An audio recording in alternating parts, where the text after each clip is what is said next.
4:42 a.m. Atlantic waters. A Venezuelan guard vessel, Aragua, makes the most fatal error of its brief service life by unleashing shots on an American naval warship unannounced. Its 76mm gun slices across the shadows, projectiles howling at the USS Barry with 100 shots each minute. The Venezuelan commander believes he surprised the US forces in an ideal setup.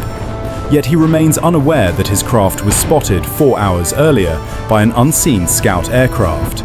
And within precisely 22 seconds, dual rockets speeding at Mach 3.5 will turn his boat into flaming wreckage. Hit subscribe right away, since the sequence unfolding is a prime example of genuine contemporary sea combat in action. The watchful gaze without rest. At 28,000 feet over the Atlantic, a modified Boeing 707 has patrolled endlessly for 7 hours. The P-3 Orion holds a team of 8, though the true controller is its APS-137 radar setup, able to monitor 200 ocean targets at once over 250,000 square miles of sea. The P-3's inverse synthetic aperture radar goes beyond mere spotting vessels. It generates image clarity rivaling photos, detailed enough to spot corrosion marks on a deck from 120 miles distant. Every 4.2 seconds, it captures fresh scans and sends info via Link 11, a secure tactical link shifting data at 115 kilobits per second. With coding so intricate, cracking one transmission would demand all global processors running for 5,000 years. When the Aragua's leader issued the attack command, the P-3 had sent over 712 radar pictures of his boat to the Barry's operations hub. The US side wasn't scrambling from a surprise strike. They observed an opponent drifting into an ambush arranged at dawn's first light. But such advanced monitoring gear proves useless unless you endure the initial assault. And the Venezuelan 76mm weapon was propelling rounds forward at 850 meters per second. When illusions strike in return, the Otomalara 76mm gun prioritizes quantity over accuracy. Every bursting projectile masses 6.1 kilograms and breaches 65 millimeters of metal plating. What escaped their notice was the Barry's AN/SLQ-25 Nixie decoy mechanism, tracking their aiming radar for the last 13 minutes.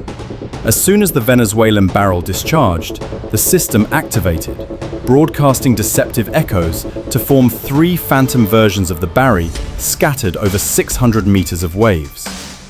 The Venezuelan shooters targeted mirages, squandering shots on vacant seas as the real mark shifted to offensive stance. At the same time, the vessel entered silent running, cutting its detectable emissions by 82%. From the 21 rounds the Aragua released in its first barrage, 17 veered off entirely.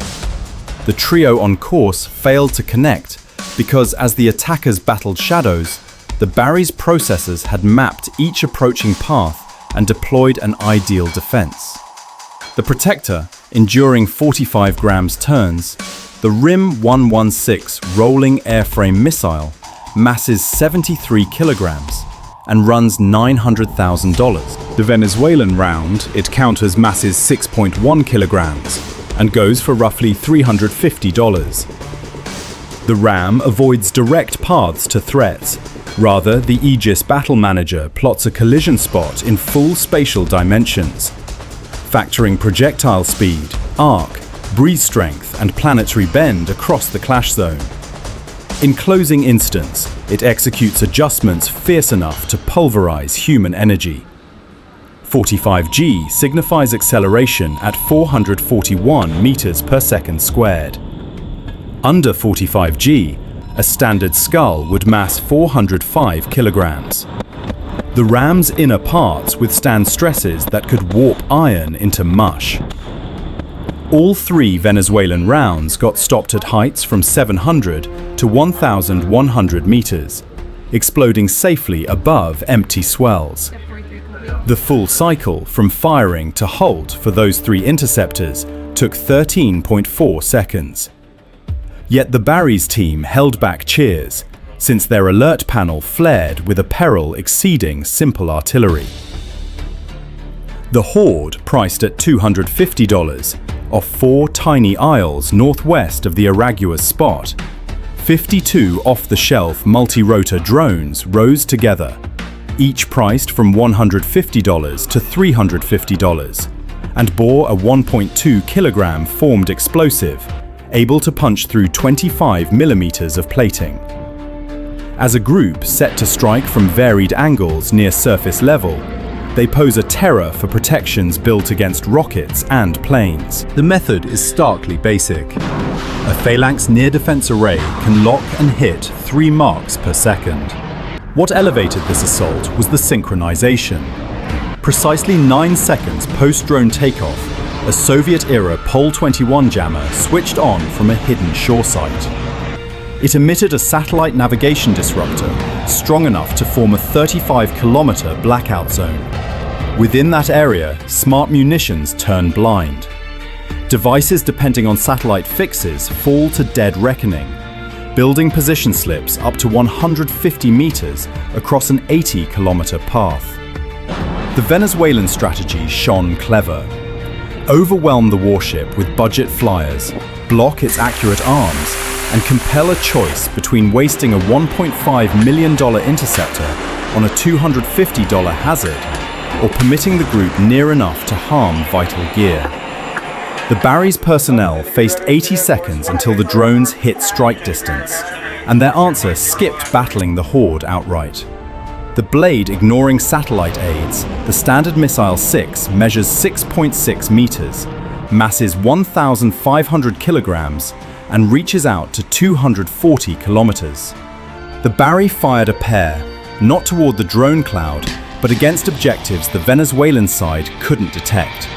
Here's the edge setting the SM-6 apart from all weapons here. It ignores jamming of navigation signals, since its creation in 2004 came well after such tech's rise. The rocket employs a strap-down inertial setup, using fiber optic gyros sensing spin to 0.0005 degrees hourly. Through initial 90% of travel, it sticks to inertial paths with occasional tweaks from the Barry's SPQ-9A radar, spanning 250 kilometers and handling 200 objects at once. The lead SM-6 avoided the Aragua's body. It zeroed on a 2.8-meter patch of upper framework holding the boat's targeting sensor and main signal mast. At 820 meters high, the nearness trigger sensed the mark and triggered the 140-kilogram payload. The detonation skipped flames. It unleashed 3,200 ready-shattered tantalum shards, each at 4 grams, zipping 1,400 meters per second.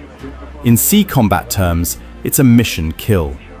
You skip submerging the craft, instead robbing sight and hearing. The follow-up rocket struck 4.1 seconds after. This targeted the power plant, skipping any mild outcome. What 140 kilograms of blast achieves.